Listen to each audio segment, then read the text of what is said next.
시작하겠습니다. 흔히 경제인 하면 여러 가지 상업에 종사하거나 기업가를 말하는 것으로 이해하는 게 보통이죠. 그렇지만 사람은 누구나 다 경제인입니다. 누구나 다 먹고 살아야 하기 때문이죠. 먹고 살기 위해서 각 분야에서 각종으로 활동하는 모든 과정, 그것이 경제인 것입니다. 먹고 살되 좀 더 낫게, 좀 더 건강하고 건실하게, 또 좀 더 행복하고 즐겁고 보람 있게 살려고 노력하고 활동하는 것, 또 그러기 위해서 돈을 벌고 투자하고 저축도 하고 합리적으로 돈을 쓰기도 하는 이 모든 일들이 다 경제 활동인 것입니다. 경제라는 말을 날경자를 써요.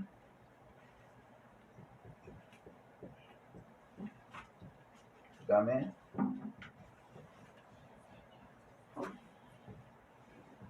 날경, 이게 건널제예요. 건너다.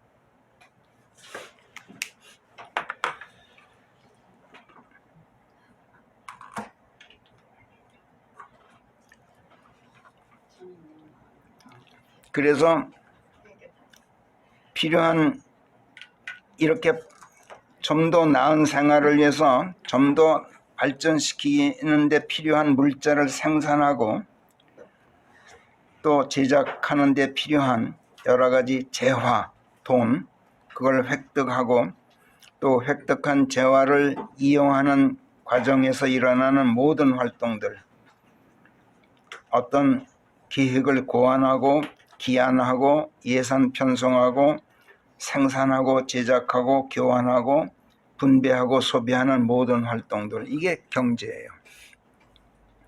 그런데 육신을 위해 먹고 마시고 양생하고 즐기는 물질적인 생활만이 인간 생활의 전부가 아니죠.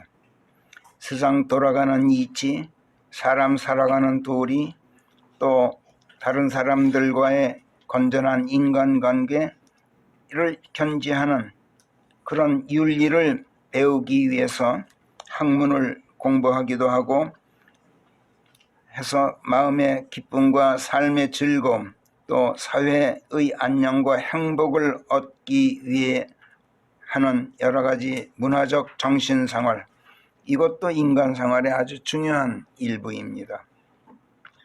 또 여기서 더 나아가서 지금 이 세상, 이 생 다음에 필연적으로 뒤따르게 될 오는 세상에 대비하는 것, 내세에서의 행복을 준비하는 영적 생활, 이것 또한 결코 도외시할 수 없는 대단히 중요한 인간 생활의 한 부분입니다. 예수께서 마태복음 4장에서 성령에 이끌려 광야로 나아가 마귀에게 시험을 당하신 걸 여러분 잘 알고 계시죠. 40일 동안이나 밤낮으로 금식하신 뒤여서 육신의 배고픔이 극도에 달하셨을 때였습니다. 사람이 극도로 배가 고프면 정신생활이고 뭐고 무슨 문화생활이고 뭐고 영적생활이고 뭐고 신앙생활 따위 그런 것은 눈에 들어오지도 않게 마련입니다. 여러분 배고파 보았습니까? 극도로 한번 배고파 보세요. 그런 거 눈에 뵈질 않아요. 먹을 것밖에는 눈에 뵈는 게 없게 됩니다. 이것을 알고 마귀가 예수님을 시험해서 그대가 과연 하나님의 아들이거든 이 돌들에게 명하여 빵이 되게 해보아라 하고 예수님의 육신적인 그 취약 상태를 자극했죠. 하나님이시면 육신의 욕구를 채우기 위해 영적 가치는 물론 정신적 가치를 추구하는 이런 고결함을 저버리는 그런 비속하고 저급한 일은 하지 않으시겠죠. 그러나 하나님이셨지만 사람의 몸을 입고 사람이 되어 세상에 오셨기 때문에 장기간의 금식으로 인한 육체의 배고픔을 참기가 힘들면 하나님이시라도 인간이기 때문에 영적 가치 추구니 무슨 정신적 가치 추구니 뭐 하는 것들, 그런 고결성 따위 벗어던지고 아주 비속하고 저급한 행동도 마다하지 않음으로써 하나님으로서의 품격을 얼마든지 저버릴 수도 있을 것으로 내다봤던 거예요, 마귀가. 게다가 그대가 과연 하나님의 아들이거든 하고 예수님의 정체성을 건드리는 그런 태도를 보이는 마귀에게 여발한 듯이 돌들에게 명해서 빵이 되게 하는 이적을 보이심으로써 하나님으로서의 권능을 아주 자랑스럽게 과시하는 그런 치졸한 유치한 그런 행동을 할 수도 있기 때문에 예수께서 그같이 유치하게 타락하기를 기대하면서 마귀가 그렇게 예수님을 유인했던 겁니다. 그러나 마귀의 그런 간교한 잔꾀에 넘어가실 예수님이 아니셨죠. 아무리 사람의 육신을 입고 인간의 성정을 지닌 사람이 되어서 세상에 오셨어도 하나님은 어디까지나 하나님이셨던 겁니다.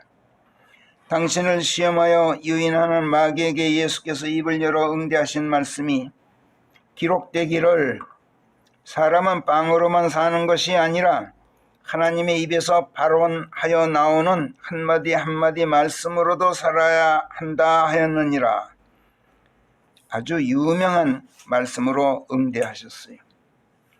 몸을 위한 물질적인 생활만이 아니라 마음을 위한 정신적 생활을 뛰어넘어서 영을 위한 영적 생활도 인간 생활의 아주 중요한 부분이라는 것을 밝히셨던 것인데, 당신 자신이 하나님이셨는데도 당신 자신의 말로 이 진리를 선포하신 것이 아니라 기록되기를 하고 성경을 인용해서 말씀하셨어요. 하나님이신데도 겸손한 면모를 보이신 것이죠. 그리고 진리의 근원이 하나님께 있고 그 진리가 오직 성경을 통해서만 세상에 전하여지고 있다는 사실을 밝히신 것이었어요. 한 걸음 더 나아가서 무슨 말을 해도 그 말의 타당성이 권위 있는 근거로 뒷받침되어야 한다는 것, 또 그 정당성이 신뢰할 수 있는 증거로 입증되어야 한다는 것, 이거를 가르치셨어요. 기록되기를 이 한마디로. 신명기에서 모세가 죽음을 눈앞에 두고 백성에게 유언처럼 설교를 하면서 백성에게 이렇게 말하라고 성령께서 그의 입에 넣어주신 말씀들 가운데 다음과 같은 말씀이 신명기 8장에 수록되어 있어요. 신명기 8장 1절부터 3절까지 제가 읽어보겠어요. 내가 이날 명령하는 모든 계명들을 너희가 지켜 실천하여야 할지니 그래야 너희가 살고 번성하여 주께서 너희 선조들에게 맹약하신 그 땅에 들어가 차지할 수 있느니라. 그리고 네가 그분의 계명들을 지키고자 하는지 네 마음속에 무엇이 있는지 알도록 너를 시험하시고 너를 낮추시려고 주 네 하나님께서 광야에서 이 40년 동안 너를 이끌어 오신 그 모든 길을 너는 늘 머리에 떠올리고 있어야 할지니라. 그리고 그분께서 너를 낮추시고 너를 배고프도록 하신 끝에 네가 알지 못하고 네 선조들도 알지 못하였던 만나로 너를 먹이셨나니 사람이 오로지 빵으로만 사는 것이 아니라 주의 입에서 발언하여 나오는 말씀 한마디 한마디로 또한 사람이 산다는 것을 너로 알게 하시려는 것이었음을 늘 머리에 떠올리고 있을지니라. 모세의 입에서 나온 하나님의 이 말씀을 예수께서 마태복음 4장 4절에서 인용해서 기록되기를 이렇게 말씀하셨던 거죠.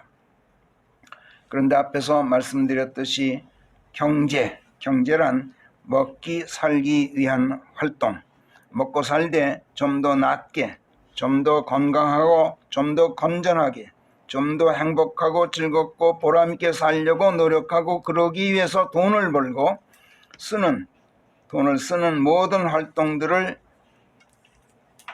경제라 이렇게 말하고, 몸만이 아니라 혼을 위해서도 좀 더 낫게, 좀 더 행복하게, 좀 더 보람있게 살려고 노력하고 그러기 위해서 돈 대신 세상 돌아가는 이치와 사람 살아가는 도리, 또 건전한 인간관계를 견지하고 건실한 사회를 유지하기 위한 윤리를 배우기 위해서 학문을 공부하고 마음의 기쁨과 삶의 즐거움, 또 안녕과 행복을 얻기 위한 문화적 정신생활도 경제활동이라 그랬어요.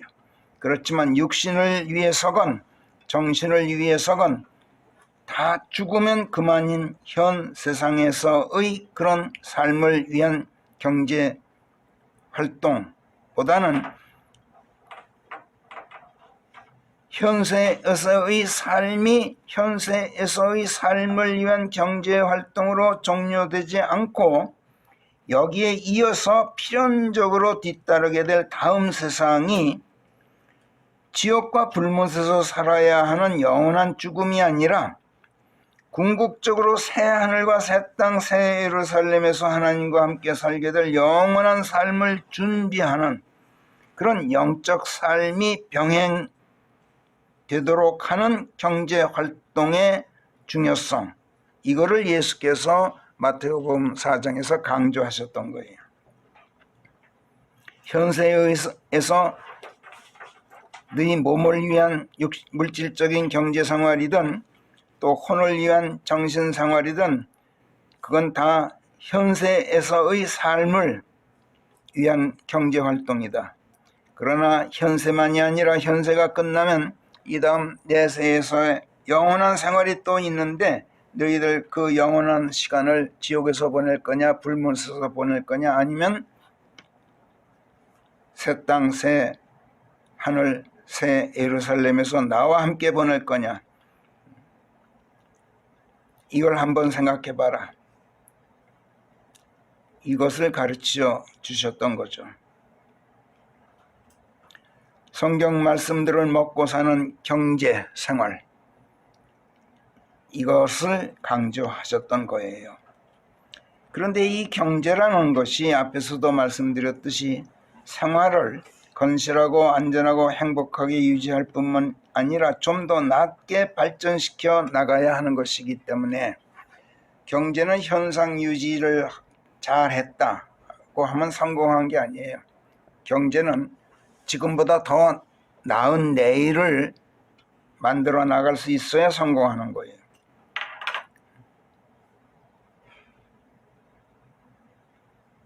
그렇기 때문에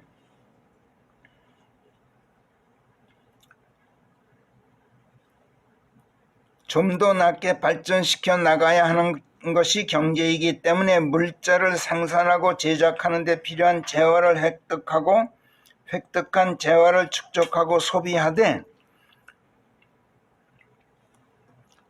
옛날 어떤 경기도인지 뭔지 도지사를 지낸 어떤 인간처럼 불법, 탈법, 수단, 방법 안 가리고 마구잡이로 벌어들인 재화, 이 다음 혼자서 호의호식하려고 어딘가 법이 미치지 못하는 아주 비밀한 곳에 감춰두는 것이 아니라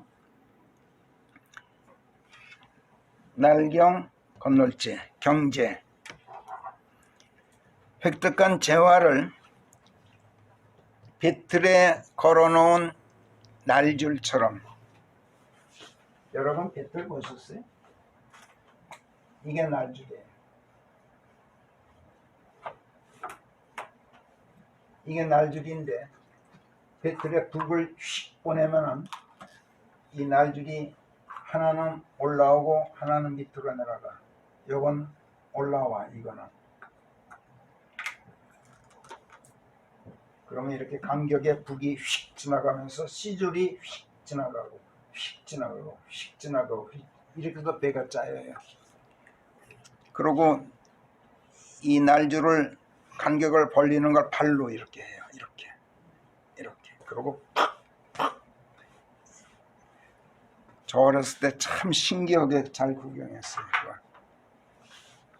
못 봤지? 이미옥장에 배틀. 근데 이게 지금 저 기계가 하지만 기계도 전부 이 원칙을 그대로 따르고 있어요. 기계가 할 뿐이죠. 이게 날줄이에요.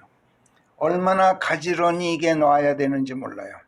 이게 날경이란 말은 가지런하게 배열을 잘 반듯하게 해놓는다 이거야. 막 그 모아들인 그 재화를 막 가만히에다 막 쓸어 담아서 어디다 땅에다 묻고 하늘에다 감추고 이러는 게 아니란 말이야. 질서정연하게 드러나 보여야 돼요. 눈에 또 잘 보여야 돼요. 이게 할머니들이 그 어두운 눈으로 이걸 하는 걸 보면 참 신기했어요. 어렸을 때는. 그게 경제란 말이야. 획득한 재화를 배틀에 날줄 가지런히 걸어놓듯이 잘 보이고 반듯하게 정렬해 놓고 그것이 건널지 사람들이 일상적으로 건너다니는 길이 되고 다리가 되어서 그 혜택이 고르게 베풀어지게 하여야 한다. 이 건넌다는 말은 다리를 건넌다는 말도 있지만 건네준다는 뜻도 있어요. 내가 벌어들인 돈이 고르게 건네줘야 돼. 배분돼야 된단 말이야. 혼자 독식하는 게 아니야. 벌어들인 이득이 가족은 말할 것도 없고 이웃에게 건네지고 다른 많은 사람들에게 건네져서 고달픔을 떨고 배고픔을 떨고 빈곤에서 구제해줘야 구제한다는 이 건널죄가 또 구제할죄라고도 해요. 구제할죄. 이게 경제란 말이야. 이처럼 영적 생활을 영위하는 경제도 마찬가지. 배운 말씀, 깨달은 진리, 터득한 지혜와 예지, 혼자 독식하는 게 아니라 많은 사람들에게 건네지고 그 혜택이 고르게 베풀어져서 영적 빈곤에서 구제해 줄 수 있어야 이것이 경제인 거란 말이야. 이 경제란 말이 참 이 한자지만 잘 지은 말이에요. 헬라어로는 에코노미아라 그러는데 지금 경제를 에코노미, 영어로 에코노미라 그러는데 원래 성경에 나오는 헬라어 에코노미아에서 에코노미라는 그 영어 단어가 파생된 거예요. 그 에코노미아도 서로 교환하다, 서로 나누어 쓰다, 또 없는 사람에게 건네주다 이런 의미를 가지고 있는 단어예요. 예수께서 마귀에게 시험 받으셨을 때 이 영적 경제의 중요성을 맨 먼저 역설하셨어요. 그리고 사람이 빵으로만 사는 것이 아니라 하나님의 입에서 발언하여 나오는 한마디 한마디 말씀으로도 살아야 한다. 이렇게 말씀하심으로써 모든 사람이 경제인이라는 것, 이것을 밝히셨을 뿐만 아니라 모든 사람이 이 경제의 수혜자, 혜택을 보는 수혜자여야 한다는 것을 또 가르치셨어요. 모든 사람 각자가 그의 경제활동 범위 내세에서의 행복을 준비하는 영적 경제활동까지 같이 아우르고 있어야 한다.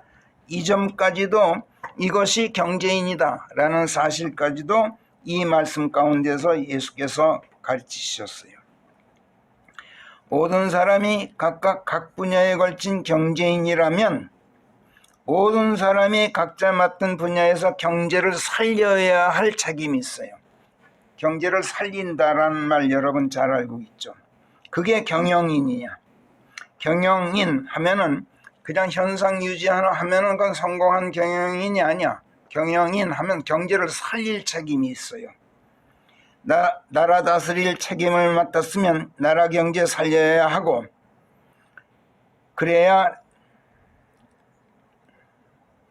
정상적인 경영인인 것이고 기업을 관리할 책임을 맡았으면 기업 경제를 살리고 발전시켜야 하는 책임을 완수해야만 그게 경영인이고 또 여러분, 가정은 어떻습니까? 가정을 맡았으면 가정경제를 살려서 조금이라도 더 나은 가정 행복을 더 도모하여야 하는 책임이 있는 것이 가정경영이에요. 나라 경제도 맞지 않았고 기업도 맞지 않았다. 나는 가정경제도 맞지 않았다. 나는 대통령도 아니고 기업체 무슨 기업체장도 아니고 나는 혼자 산다. 가장도 아니다. 혼자 사니까. 가장이더라도 집안 살림 우리 마누라가 하니까 나는 경제 살려야 할 책임, 그런 책임 있는 경영인이 아니다.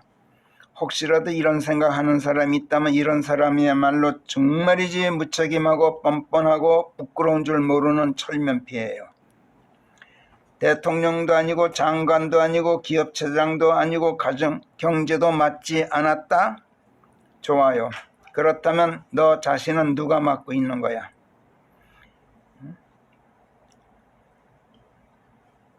최소한도 나를 다스리는 경제만은 내가 책임져야 될 거 아니야. 그게 나의 개인적인 인간 경영이라는 거예요. 만약 아까 말했듯이 나는 경영인이 아니다. 심지어 가정경제도 나는 마누라가 다 알지 난 모른다. 그런 너라면 너는 네 개인의 인간 경영 누가 맡고 있는 거야? 그거 마귀가 맡고 있는 거야. 너 말고 누구에게 너 자신의 경제 책임이 있어? 잘 몰라? 그런 너라면 마귀가 네 경제를 책임지고 있는 거야. 저는 그렇게 대답하고 싶어요. 그래서 내가 네 집안 경제를 살리는 것은 고사하고 너 자신과 너 자신의 인간 경제를 살리는 것조차 책임질 줄 모르고 그 다음엔 어떻게 돼요? 필연적으로 도둑질을 하게 돼 있어요. 사기를 치거나 횡령을 하여야 하지, 그렇지 않으면 자기 자신을 견제하지 못해요. 그것도 아니면 도둑질도 못하고 횡령도 못하겠다.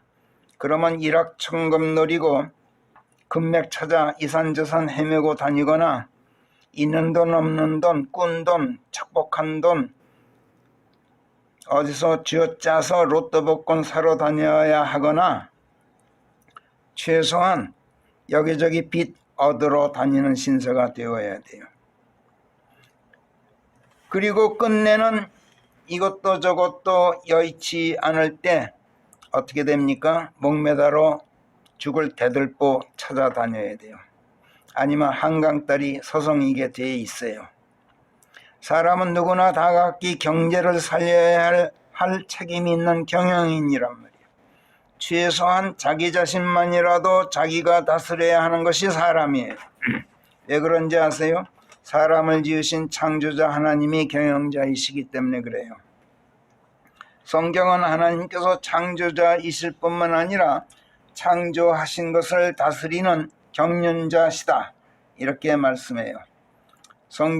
성령께서는 에베소서 1장에서 하나님의 경제 경영 목표를 설명하시면서 하나님이 은혜가 넘치도록 풍부하여서 우리가 그리스도 안에서 그리스도의 피로 이룬 속량 덕에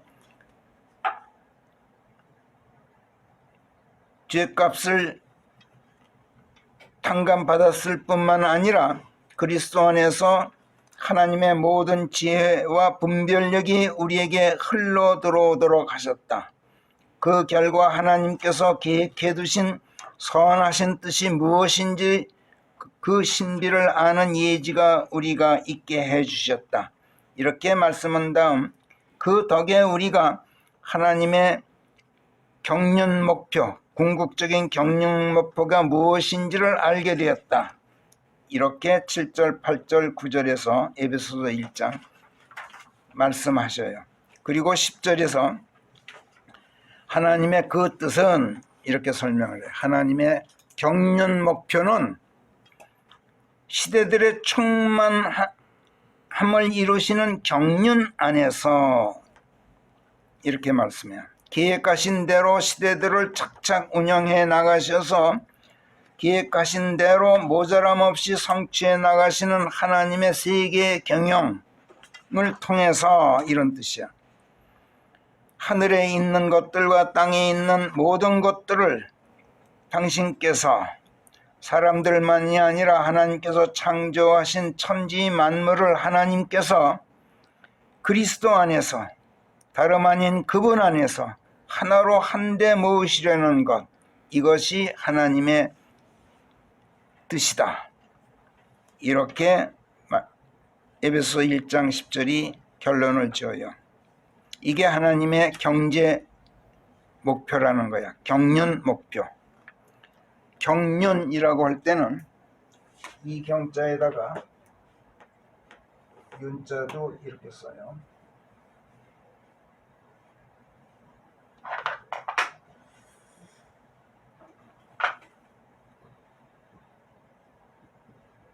이렇게 쓰지 않아?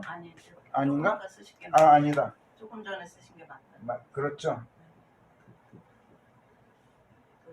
네. 이렇게 하고 두 개 내리시고 옆 하나 걷고 안에다가 아니 안에다 가운데 중간에 이렇게 가운데야 가운데다 이렇게 되나? 두 개를 이렇게. 예예예. 나이 먹으면 이것도 잊어버려. 여기다 해주셨어요.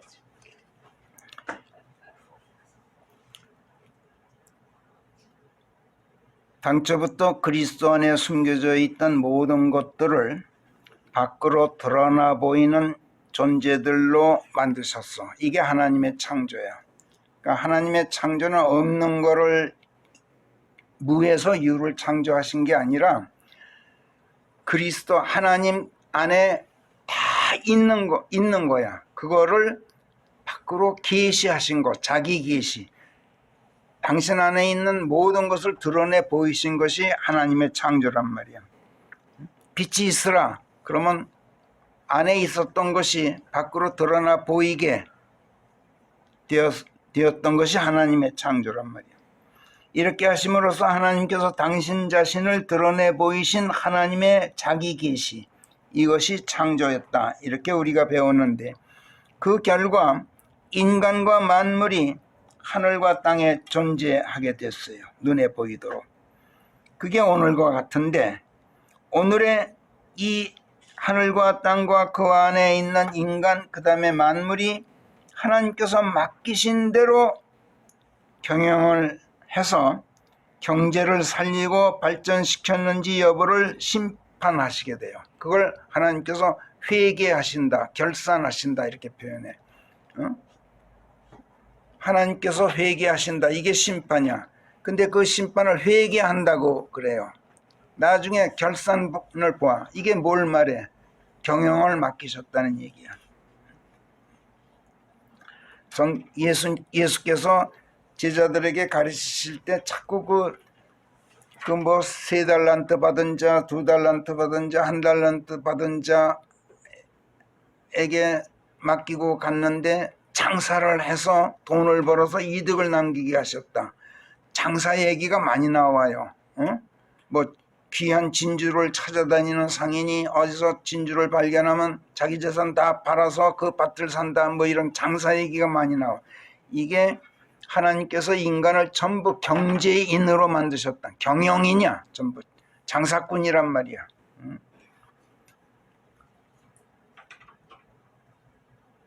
그걸 의미한다는 걸 우리가 알 수 있어요. 그래서 우리가 그 맡은 책임을 다해서 잘 경영해서 경제를 살리고 발전시켰는지 여부를 심판하신 다음에 그 결산 결과 하나님의 뜻에 순종하였는지 여부를 심판한 결과 당신 뜻에 순종하지 않고 경영에 실패한 자들은 세상과 함께 멸하시고 반대로 하나님의 뜻에 순종하고 경영에 성공한 사람은 그리스도 안으로 다시 불러들여서 그분 안으로 들어와 하나로 모으시려고 하는 것, 이것이 곧 하나님의 경제정책이고 궁극적인 경제 경영 목표다. 이것이 바로 아까 읽은 에베소서 1장 30절 말씀이에요. 이런 점에서 하나님께서는 경제인이시고 경영자이신 것인데, 하나님께서는 천하를 다스리는 경영인이시기 때문에 하나님의 경제 경영을 날경, 그 다음에 윤, 경륜이라고 말해요. 이 륜은 이게 낚싯줄이에요. 낚싯줄 윤이에요.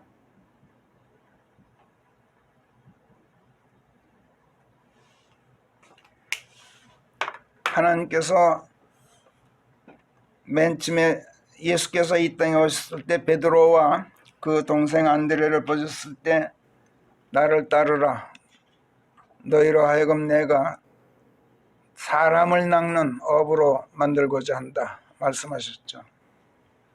예수께서 경제인으로 오셨던 거예요. 경륜, 윤, 낚싯줄이에요. 사람을 낚아 올려요, 세상에서.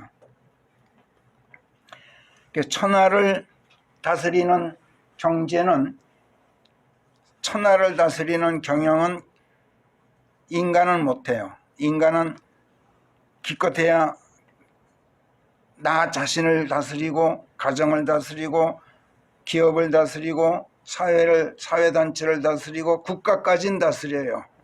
그러나 그 이상은 하나님이 다 하시는데, 그 천하를 다스리는 건 경륜이라고 말한단 말이에요.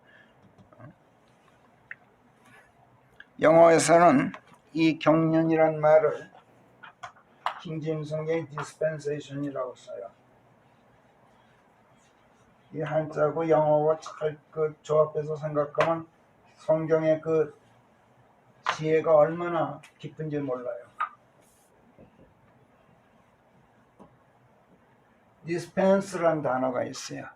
dispense는 뭐냐면 모든 걸 고르게 합리적으로 배합해서 나눠준다는 뜻이야. 여기 R을 붙이면은 이게 무슨 뜻인지 아세요? 약사가 돼요. 약사. 약국에 가서 요즘에는 뭐 그냥 뭐 이렇게 알약 봉지에다 담아주지만 옛날에는 빠가지고 이 약 저 약 배합해서 고르게 배합해서 그거를 봉지에 착착착 담아서 주잖아요. 디스펜서를 약사라 그래. 약사. 이 디스펜스가 그런 뜻이야. dispensation. 이게 경륜이란 말이야. 경제는 경제, 건널제라 그랬어요. 건네주는 거예요. 다스려서 경영해서 남는 혜택을 고르게 가족에게 나누고 이웃에게 나누고 많은 사람들에게 나누는, 이게 경제란 말이야. dispensation이야. 이거를 헬라어로는 아까 말씀드렸듯이 오이코노미아 이렇게 말해요.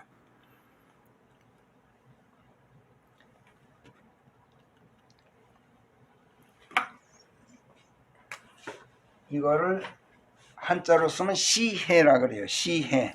베풀시.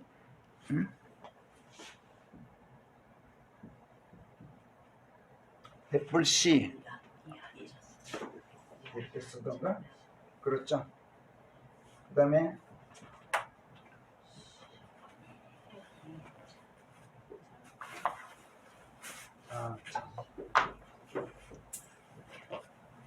맞는데요. 조금만 삼각형에 마음심자 쓰시고. 밑에 마음심자 쓰면 되죠? 이렇게 된가? 아니 조금 아까 그걸 쓰시고 삼각형 이렇게. 하시고. 네, 그래도 되는데. 맞죠? 네. 은혜를, 혜택을 베풀다, 혜택을 나눠주다, 이런 뜻이야. 그래서 dispensation을 다른 말로 administration이라고 해요.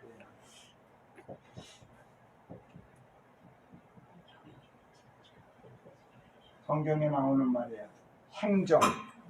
행정을 어드미니스트레이션이라고 그래요. 행정, 나라를 다스리는 행정은 뭐냐면 국가가 경제를 잘해서 남는 혜택을 백성에게 고르게 나눠주는 것이 행정이야. 뭐 장관에서 착복하고 도둑질 하라는 게 아니라, 그래서 장관은 뭐라 그래요? 미니스터라 그래요. 미니스터가 뭐냐면 종이란 뜻이야. 섬기는 자란 뜻이야. 목사도 미니스터라 그래요. 섬기는 자야.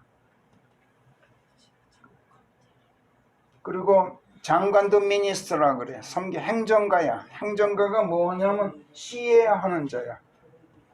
경영을 해서 맡은 책임 다 경영을 해서 경제를 살려서 거기서 남는 것을 백성에게 디스펜스 하는 거. 이게 경제란 말이야. 킹제임스 성경이 그래서 하나님의 그 경제, 경륜을 dispensation이라는 단어로 채택해 쓴 건 참 기가 막히게 번역을 잘 한 거죠. 고린도전서 9장 16, 17절에 보면 사도 바울이 이런 말을 해요. 사실은 내가 복음을 전파할지라도 내게는 자랑할 것이 아무것도 없나니 이는 나로서는 어쩔 수 없는 일이 내게 지어졌기 때문이니라. 이렇게 말해요. 사실 말이지 내가 만약 복음을 전파하지 않는다면 이것이야말로 내게 화로다. 이는 내가 이 일을 기꺼이 하면 내가 보상을 받기 때문이고 내 뜻에 반한다 하여도 복음을 나누어 줄 임무가 내게 맡겨졌기 때문이다. 이렇게 고백하고 있어요. 사도로서의 경영 책임을 말하고 있는 건데 복음을 나누어 줄 임무, 이 나누어 준다는 말을 dispensation of a gospel 이렇게 돼 있어요. dispensation of the gospel. 복음, gospel을 나누어 준다. 이렇게 말하고 있단 말이야.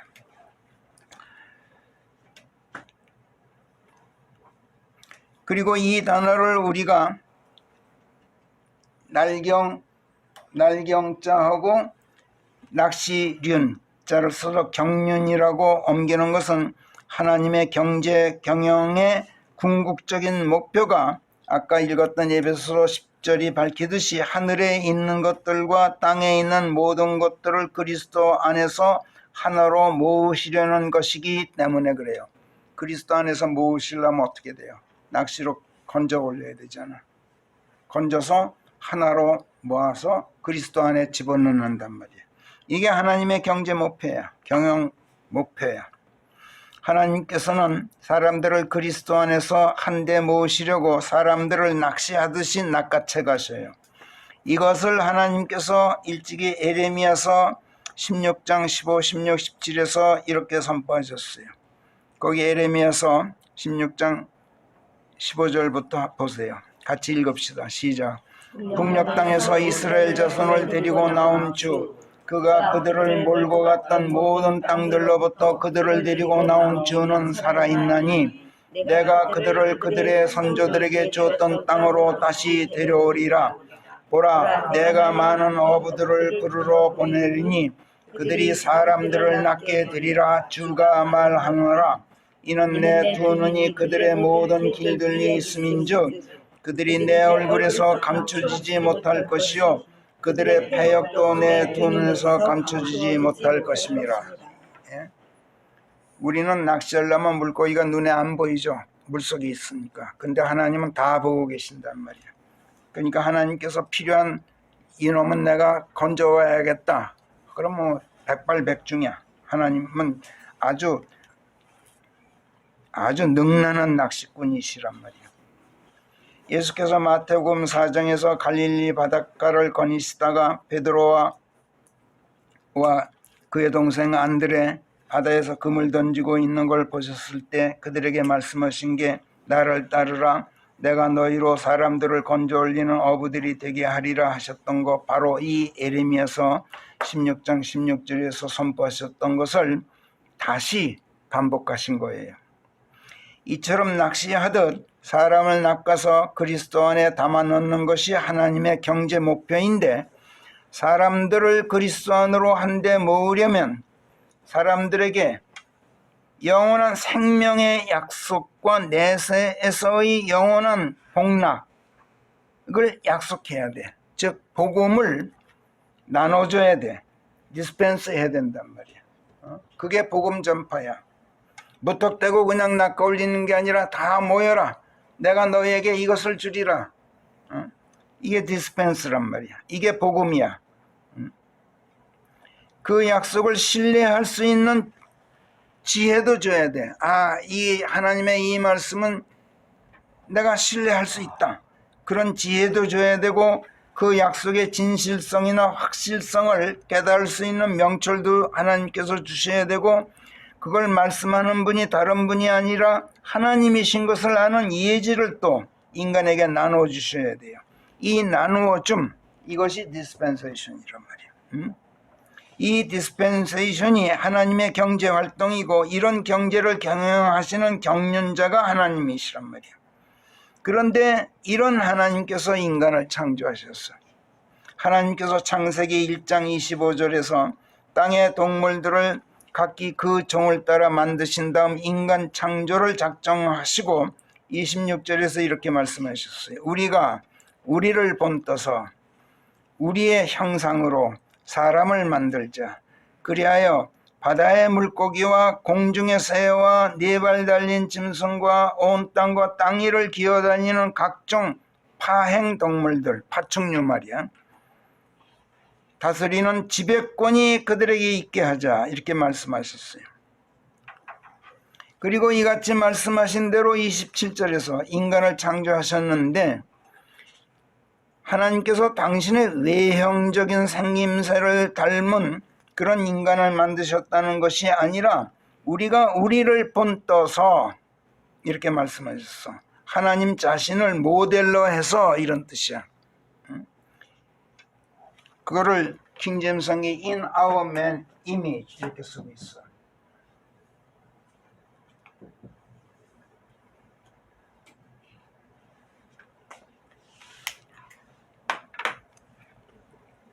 하나님 당신 자신을 모델로 해서 하나님 당신 자신의 내적 내면적 특성을 바탕으로 해서 인간을 창조하셨단 말이야. 그래서 우리가 여기서 이미지를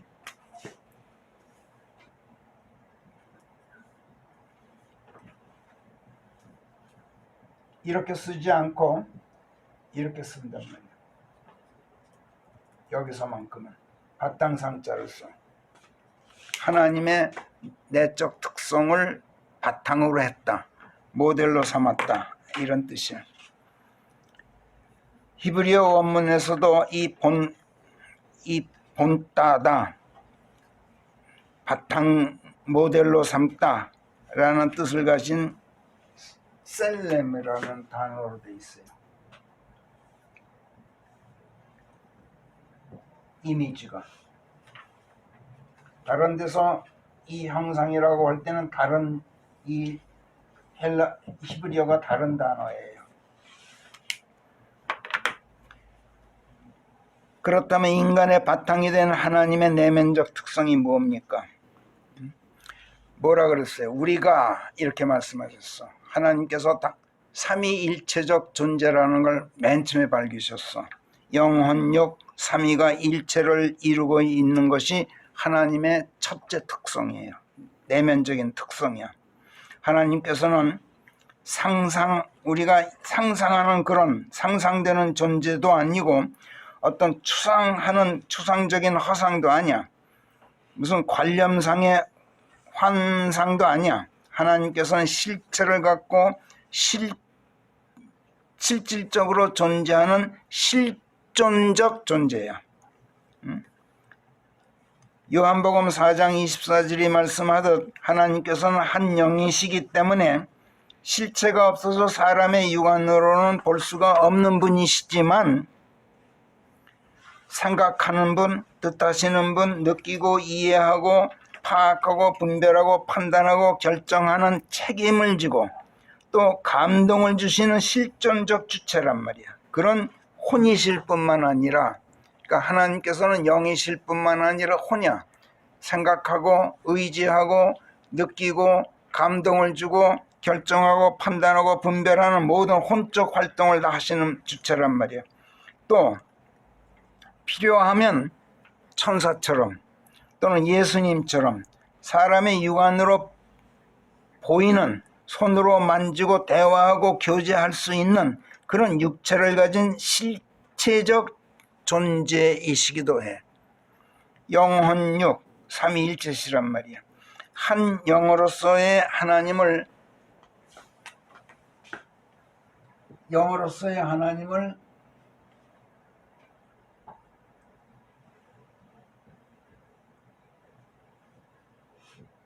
고스트라 그래요. 또는 스피릿이라고도 해요. 또 스피릿, 하나님, 성령. 그 다음에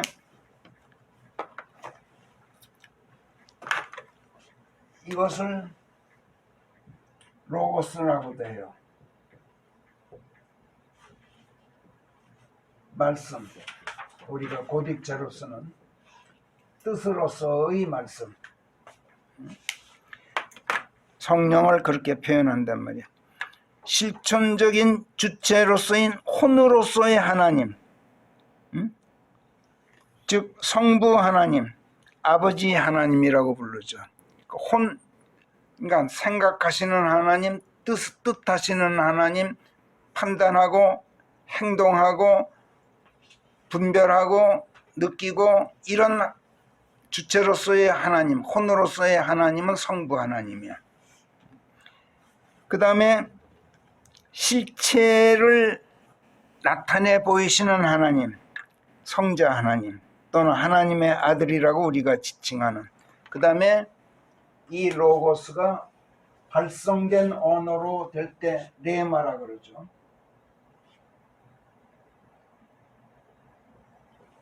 레마. 문자화된 언어는 눈에 보이고 발성된 언어는 귀에 들리고 책으로 만들어지면 손으로 만질 수 있는 그런 언어, 그건 레마란 말이야. 그러나 로고스는 눈에 안 보여. 로고스는 눈에 안 보이는 뜻으로서의 언어란 말이야. 귀에 들리는 음성, 눈에 보이는 문자화된 언어, 이건 말씀들이라고 성경은 복수형으로 대개 불러요. 어쨌든 성부, 성자, 성령 이 삼위가 일체를 이루고 실존하시는 하나님, 이것이 하나님의 첫 번째 특성인데, 하나님께서 인간을 바로 이 특성을 모델로 해서 창조하셨어요. 그래서 인간도 하나님과 똑같이 영혼육 삼위가 일체를 이룬 실존적 존재가 되었던 거예요. 앞에서 우리 경제활동이 육신을 위한 물질적 경제활동만 있는 게 아니다. 혼을 위한 정신적 경제활동도 중요하고 또 내세에서의 오는 세상에서의 행복한 삶을 준비하는 영적 경제활동이 또 중요하다라고 말했던 것은 바로 인간이 영혼육 삼위로 되어 있기 때문에 그래요. 몸만 먹고 살아서는 사는 게 아니야. 혼도 먹고 살아야 되고 영도 먹고 살아야 된단 말이야. 그러니까 그래서 하나님께서 우리는 이라고 말씀하셨듯이 우리도 나는이 아니라 우리는 이렇게 항상 생각해야 돼.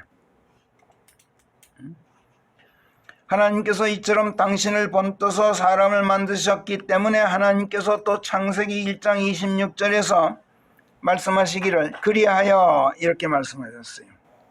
즉 사람이 하나님의 특성을 바탕으로 지어졌으므로, 그래서 바다의 물고기와 공중의 새와 네 발 달린 짐승과 온 땅과 땅 위를 기어다니는 각종 파행 동물들을 다스리는, 경영하는 지배권이 그들에게 있게 하자. 인간에게 경영권을 맡기셨단 말이에요. 만물 위에 군림하는 지배권을 가지고 모든 생물들을 다스리는 경제 활동을 하시는 것이 하나님의 특성이었던 거야. 그 특성을 모델로 해서 인간을 만드셨어.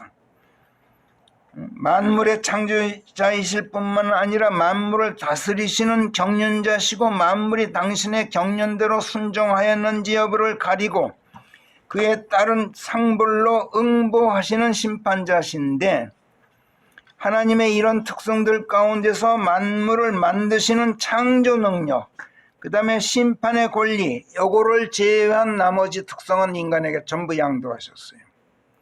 하나님께서 창조 능력은 인간에게 안 줬어. 심판의 권리도 허락하지 않으셨어. 그러나 다스리는 지배권만은 인간에게 주셨단 말이에요. 경영권만은 인간에게 부여하셨어요.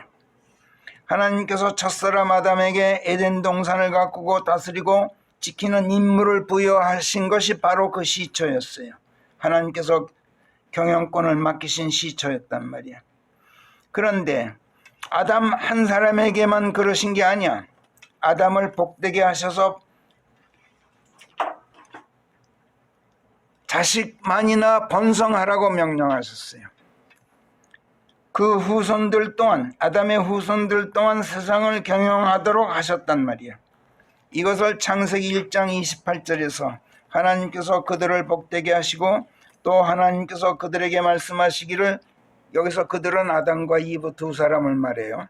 그 두 사람을 복되게 하시고 자식을 많이 낳고 번성하여 땅을 다시 가득 채우고 그것을 복종시킬지니 바다의 물고기와 공중의 새와 땅 위에서 움직이는 각종 생물들을 다스리는 지배권을 가지라, 즉 경영권을 가지라 하시니라.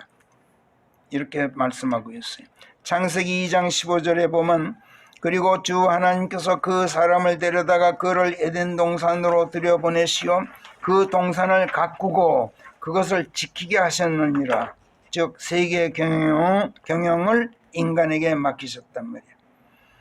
하나님께서는 인간을 아무리 당신을 본떠서 만들고 당신의 형상대로 하나님의 특성을 바탕 삼아 만드셨다 해도 인간이 하나님처럼 천하를 다스릴 수는 없어.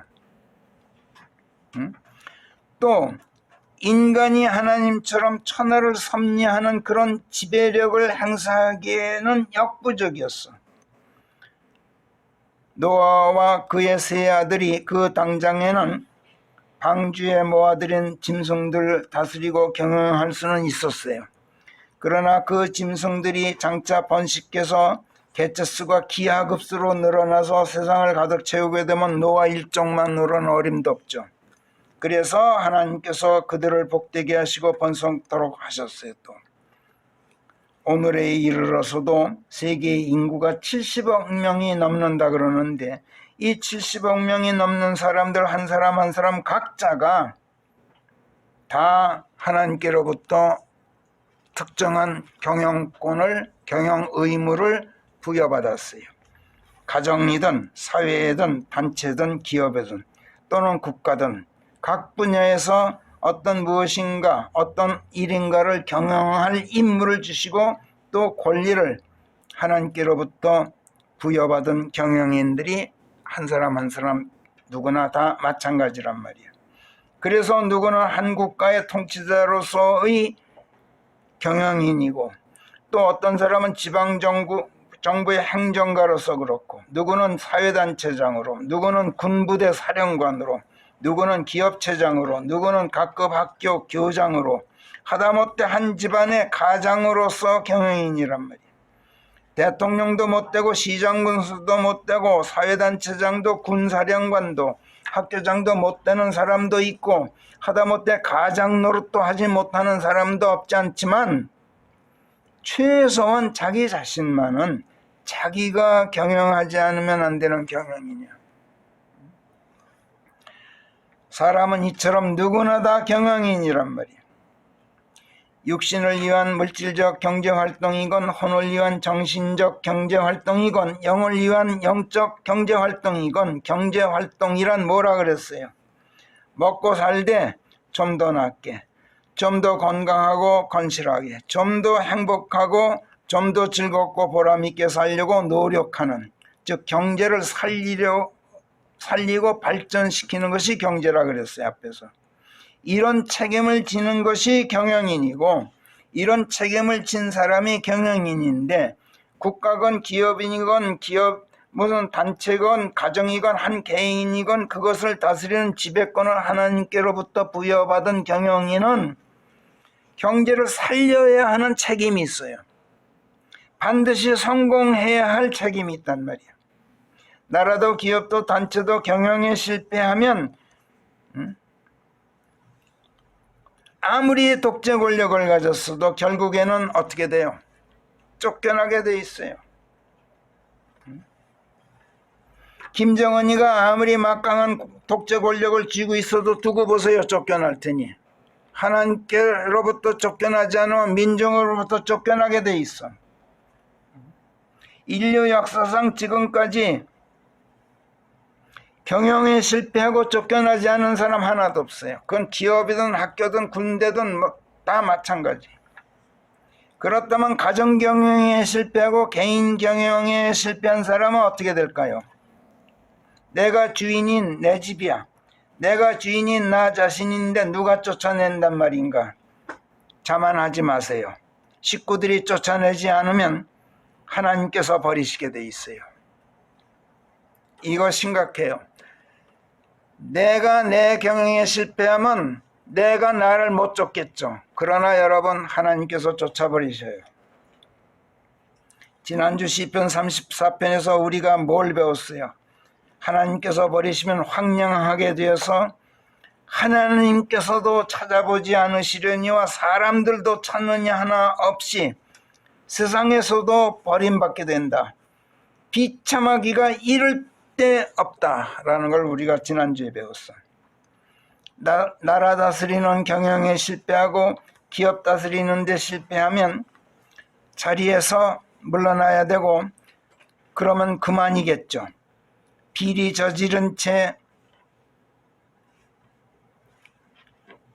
저지르고 나쁜 짓 하고 그런 도둑질 한 게 들통나서 감옥 가서 몇 년 살고 나오면 그만이겠죠. 그러나 여러분 가정 경영에 실패하고 나 자신의 인간 경영에 실패해서 하나님께 버림받고 세상에 버림받으면 어찌 되는지 아세요? 이거는 대통령 자리에서 쫓겨나고 무슨 기업체장 자리에서 쫓겨나고 무슨 군사령관에서 쫓겨난 정도가 아니에요. 그 비참함이 물러날 곳도 없게 돼요. 내가 나 자신의 개인 경영에 실패해서 하나님께 쫓겨나면 내가 있을 곳이 없게 돼요. 가정도 마찬가지예요. 그러면 어떻게 되는지 아세요? 봉화마을로 내려가서 은둔 생활 해봤자 그래도 물러나 앉을 자리가 없어서 절벽에서 뛰어내려 죽게 돼요. 양산마을 내려가서 지금 살 큰 집 짓고 내려가 사는 양반 보니까 김아무에게 선물 받고 기르던 개 2마리도 기를 자리 없어서 내버려야 할 만큼 자리가 비좁게 된단 말이야. 그게 다 버림받는 거예요. 마태복음 25장에서 경영에 실패한 종에 대해서 예수께서 뭐라고 말씀하셨는지 여러분 알죠? 악하고 게으른 종아 이렇게 부르셨어요. 마태복음 25장 30절 보면 저 무익한 종 바깥 흑암에 내다버려라. 통곡과 이갈미 거기에 있으리라. 게으름은 자기 자신의 인간 경영에 실패한 거야. 저 무익한 종 왜 경영에 실패했습니까? 게을러서 그랬어요. 하나님께 버림받고 바깥 흑암에 던져지지 않기 여러분 다 바라시겠죠.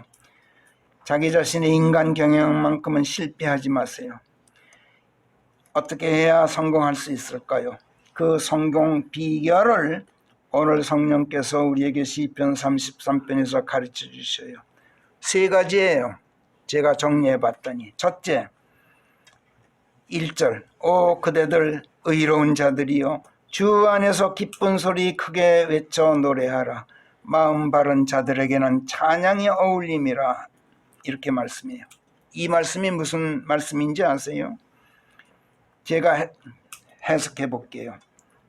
오 너 그리스도인이라 자처하는 자야. 기쁜 소리 크게 외쳐 주 하나님을 찬양하는 노래가 내 입에서 터져 나오지 않고 있구나. 내가 주 안에 있지 않음이요 의롭지 않음이며 마음 바르지 않음이로다. 이런 말씀이야. 다시 읽어볼게요. 시편 33편 1절 보세요.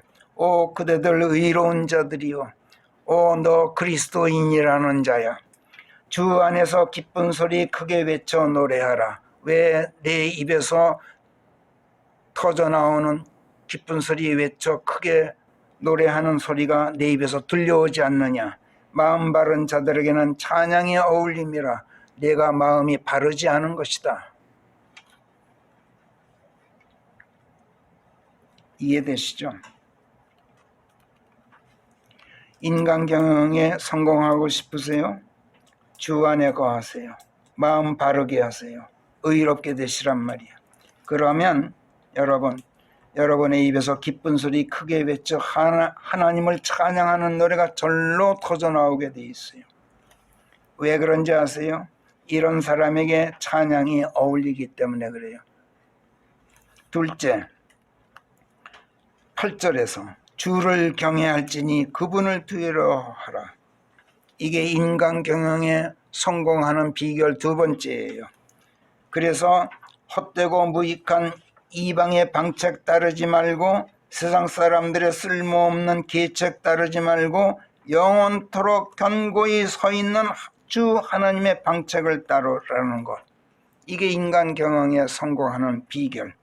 그 다음 셋째 18절 보세요. 보라 주의 눈은 당신을 경외하는 자들, 당신의 자비 안에 소망을 두고 기다리는 자들을 위해 있나니. 이렇게 말씀해요. 군대의 많음으로 구원받는 군왕이 없다. 힘 있는 자가 힘만 많음으로 구출되는 것이 아니다. 인간을 위해서는 안전을 위해서는 마필이 헛것인 것처럼 돈 많은 자 돈 많음으로 곤경에서 구출되는 것 아니요. 그가 자신의 힘으로 자기 자신조차 건져내지 못하리니. 일확천금 없는 헛된 망상 벗어나는 것은 말할 것도 없고 돈 있다고 돈에 기대지 말라. 하나님의 도우신 것 자비 안에 소망을 두고 은인자중해라. 이런 뜻이야. 이 세 가지가 나 자신의 인간 경영은 물론이고 나라 경영, 기업 경영, 모든 경제 활동에서 성공할 수 있는 비결이야. 이것이 성령께서 오늘 시편 33편에서 가르쳐 주시는 성공 비결이야. 왜냐? 이렇게 할 때 오늘 시편 33편에 의하면 첫째, 모든 활동이 주 하나님의 옳은 말씀과 진리 안에서 행하여지게 돼요. 결코 실패하는 일이 없게 된단 말이야. 둘째, 말씀으로 하늘을 만들고 하늘들의 만군을 당신의 수음으로 지으셨기 때문에 의와 법도를 사랑하시는, 즉 당신 자신의 말씀을 사랑하시는 하나님의 선하심으로 충만하게 되기 때문에 내가 뭘 하더라도 하나님의 선하심으로 가득 채워져 성공하지 않을 수가 없게 된단 말이야. 세 번째, 주 하나님께서 늘 하늘에서 지켜보시고 하나님의 아들들을 눈여겨보고 계시기 때문에 그들의 일을 눈 크게 뜨고 보고 계신다 그랬어요. 그러니 그 어떤 악인들 내게 접근할 수 있겠습니까? 접근했다 하더라도 하나님께서 눈 크게 뜨고 굽어보고 계신 걸 본다면 그 악이 깜짝 놀라서 얼른 도망갈 거 아니겠어요. 그러니까 나는 실패할 수가 없어요. 넷째, 바다의 물들을 모아들여서 무더기처럼 쌓으시는 그 기쁨을 곳간들 속에 쌓아두시는 하나님이셔. 그런 하나님의 권능을 힘입어서 내가 돈을 곳간에 쌓게 될 것이라고 말씀해요. 돈을 곳간에 쌓을 수 있으면 실패할 수가 없죠, 경영이. 다섯째, 기근 중에도 생존하도록 하나님께서 지켜주시기 때문에 아무리 세상이 굶어 죽어도 나는 하나님께서 내 생존을 책임지셔. 실패할 수가 없어. 여섯째, 하나님께서 당신의 상속자로 그를 선정하셔서 복되게 하실 것이기 때문에 하나님의 상속자야. 세상이 안 줘도 하나님이 주셔. 일곱째, 그래서 마지막으로 일곱째, 그래서 우리의 마음이 그분 안에서 즐거워하게 되기 때문에, 즐거워한다는 게 무슨 뜻이야? 행복하다는 뜻이야. 행복이 무엇입니까? 마음 즐거운 거야. 마음이 즐겁게 되면 인간 경영에 성공한 거야. 인간 경영이란 즐겁게 되는 거예요. 그러므로 주 안에 거하세요. 말씀 안에 거하세요. 그래서 마음 바르게 먹고 의롭게 되어서 기쁜 소리 크게 외쳐 하나님을 찬양하는 노래가 절로 터져 나오게 하세요. 그리고 하나님을 두려워하고 그분을 경외하고요, 하나님을 신뢰하고 헛되고 무익한 세상 방책 따르지 말고 사람 계책 도모하지 마세요. 소망을 하나님의 자비 안에 두고 그분의 도우심을 기다리라. 이것이 너희 그리스도인들이 그리스도인들로서 인간 경영에 성공하고 자기 가정 경영에 성공하는 비결이니라. 이렇게 지금 성령께서 오늘 가르쳐 주셔요. 기도하겠습니다.